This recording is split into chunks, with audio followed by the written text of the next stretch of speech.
Hello guys, আসসালামু আলাইকুম। আমরা এখন আসছি পেনসিলভেনিয়া জিম থর্পে। তো এয়ারবিএনবি থেকে মাত্র বের হলাম। এখন আমরা যাচ্ছি আমাদের গন্তব্যে। চলুন আমাদের সাথেই।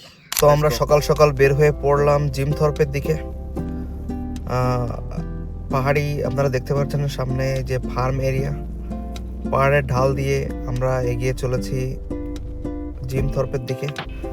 রাস্তা যেতে যেতে এখানে একটা জিনিস দেখলাম আর কি, ওই যে দূরে টারবাইনগুলো দেখা যাচ্ছে। এই পেনসিলভেনিয়া অঞ্চলে আর কি মোস্টলি যেসব ফার্ম এরিয়াগুলো আছে এইগুলাতে এদের নিজস্ব পাওয়ার প্লান্ট বলতে এই যে টারবাইনগুলা, যাতে প্রাকৃতিক প্রতিকূলতার ভিতরেও যাতে এরা মানে বিদ্যুৎগুলো সচল থাকে আর কি। এই জন্য এখানে প্রচুর টারবাইনের ব্যবহার হয়।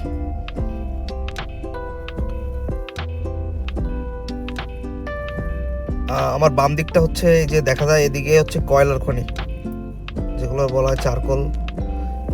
এই যে সামনেও দেখা যাচ্ছে এগুলো হচ্ছে একসময় কয়লার খনি ছিল, এখন কয়লা উঠায় এই জায়গাগুলো আর কি ওরা মানে গভীর হয়ে গেছে। এটা হচ্ছে জিম থর্পের কাছাকাছি একটা শহর, জায়গাটার নাম হচ্ছে অ্যালেন টাউন। তো আমরা জিম থর্পের খুব কাছাকাছি। এটা পেনসিলভেনিয়ার একটি ঐতিহাসিক শহর। 1818 সালে এই শহরটি প্রতিষ্ঠিত হয়, যার আগের নাম ছিল মাউচ চাঙ্ক। 1954 সালে বিখ্যাত নেটিভ আমেরিকান অলিম্পিক ক্রীড়াবিদের নামে, তার নাম হচ্ছে জিম থর্প, তার নামে নামকরণ করা হয় এই শহরের Jim Thorpe. Lehigh gorge scenic railway, পাহাড় ও নদীর মনোরম দৃশ্যসহ ট্রেন ভ্রমণ এক অন্যরকম অ্যাডভেঞ্চার।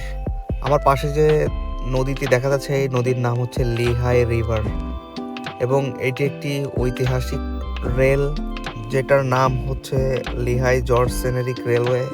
এটাকে আমেরিকার লিটল সুইজারল্যান্ড বলা হয়। এই জায়গাটা দুই সিজনে দুই রকম সুন্দর। এখন তো শীতকাল, শীতের জন্য গাছের পাতা একদমই নাই এবং দূরে পাহাড় দেখা যাচ্ছে। সত্যি অসাধারণ লাগছে এই যে ট্রেন জার্নিটা। আমার সাথে আরো যারা আছে তারা সবাই খুব উপভোগ করছে। এবং সাইড দিয়ে আরেকটা মজার বিষয় হচ্ছে, আপনারা যদি কেউ আসেন এখানে, চাইলে পুরা রাস্তাটা আর কি সাইকেল চালায় দেখা যাবে। এই যে এখন রেলের থেকে বের হচ্ছে আমরা।